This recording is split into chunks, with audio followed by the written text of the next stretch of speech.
आवाने कारणवा पियवा मार दिहले घरवा से निकाले दिहलन हो रामा।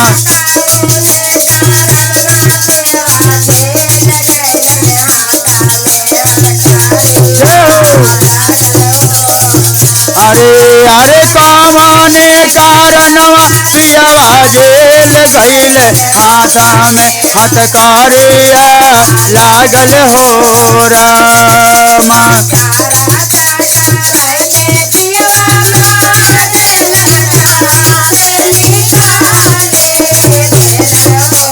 चारा चाकर से पियवा मार दिहले घरवा से निकाले दिहलन हो रामा।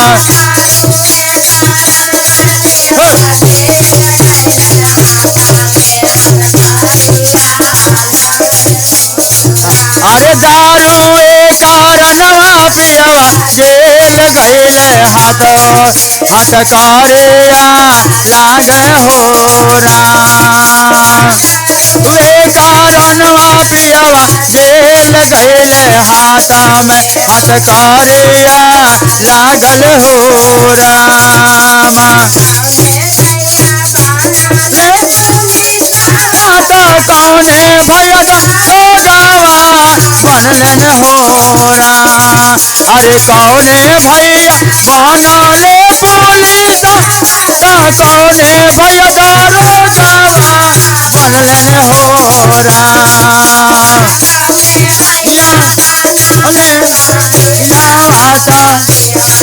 चोराइए लेलन हो रामा। अरे कौने भैया बनले ओकेलावा पियवा के चोराए लेलन हो रामा। नाले साता नीला दिलसा गावा बनलन हो रामा। हरे दर भैया बनले पुलिस नीलम दिल सा रोगावा बनलन हो रामा।